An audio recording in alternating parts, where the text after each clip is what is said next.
किसी ने बड़े कमाल की बात कही है कि पानी की बूंद अगर तवे पर गिर जाए तो गायब हो जाती है, वही पानी की बूंद अगर कमल के पत्ते पर गिर जाए तो मोती की तरह दिखने लगती है, और वही पानी की बूंद अगर सीप में गिर जाए तो खुद मोती बन जाती है। पानी की बूंद वही है, सिर्फ फर्क जो है संगत का है। आपके साथ मैं हूं आरजे कार्तिक। एक बड़ी छोटी सी कहानी सुनाता हूं एक राजा की जो बड़ा गुस्सैल था, बड़ा क्रोधी स्वभाव का था। अपने सैनिकों के साथ जंगल में शिकार पर निकला हुआ था और सैनिक जो है वो शिकार को मिस कर चुके थे, यानी कि शिकार जो है भाग चुका था उनकी पहुंच से दूर। इस बात पर राजा बहुत गुस्सा हुआ कि तुम लोग भटक गए और तुमने जो है शिकार को जाने दिया। इतना अच्छा शिकार हमें मिला था और वो जानवर अब निकल गया, अब कहां से आएगा। बहुत गुस्सा करने लगा राजा।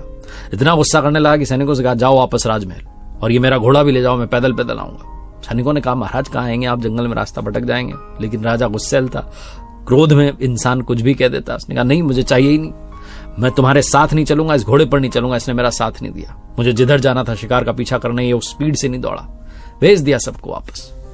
राजा अब अकेला पैदल पैदल आने लगा। धनुष बाण उसने अपने साथ लिए हुए थे क्योंकि सुरक्षा तो चाहिए। आगे चल रहा था जंगल में तो थकान होने लगी, बहुत देर से पैदल चल रहा था, तो एक विशाल वृक्ष के नीचे जाकर के विश्राम करने लगा। राजा थोड़ी देर सुस्ताने के लिए बैठा था, लेकिन नींद लग गई, गहरी नींद आ गई। दोपहर का समय था। उस विशाल वृक्ष पर, पेड़ की जो डाली थी उस पर एक कौवा आकर के बैठ गया और थोड़ी देर बाद कौवे ने बीट कर दी। जो बीट थी वो राजा की जो ड्रेस थी, जो कपड़े थे, उन पर आकर के गिर गई। राजा को इस सब के बारे में कुछ पता नहीं था। थोड़ी देर बाद कौवा उड़ करके चला गया और कमाल देखिए कि उसी डाली पर आकर के कुछ देर के बाद में एक हंस बैठ गया। हंस जब आकर के बैठा तो हंस भी थोड़ी देर सुस्ताने लगा। शाम होने को आई और राजा की इस बीच में नींद खुल गई। तो राजा ने देखा कि उसके कपड़े गंदे हो चुके हैं, ड्रेस गंदी हो चुकी है। तो उसने आओ देखा ना ताओ, ऊपर देखा सबसे पहले तो हंस दिखाई दिया। बिना देरी के, क्योंकि गुस्सैल राजा था, क्रोध में रहता था हमेशा, बिना देरी के उसने जो है एक तीखा सा बाण चलाया और जाकर के वो बाण जो था हंस को लगा। हंस कराहते हुए नीचे जमीन पर गिर गया और हंस ने देखा कि राजा ने उसे तीखे बाण से घायल कर दिया है, उसकी जान जाने वाली है। तो हंस को कारण समझ में आ गया कि इसके कपड़े गंदे हो गए, इसलिए इसने मुझे मारा। हंस ने जो कहा वो जीवन का सार समझाता है।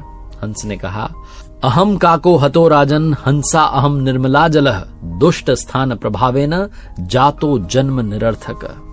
हंस ने कहा, राजन, मैं एक दुष्ट के स्थान पर आकर के बैठ गया, वरना बताइए मेरा क्या कसूर है, मैंने क्या किया। मैं तो निर्मल जल में रहने वाला निर्मल स्वभाव का हंस हूं, लेकिन मैं एक दुष्ट की जगह पर आकर के बैठ गया और मेरा ये हाल हो गया। आप सोचिए राजन कि जो दुष्टों के साथ रहते होंगे हमेशा, उनका क्या हाल होता होगा।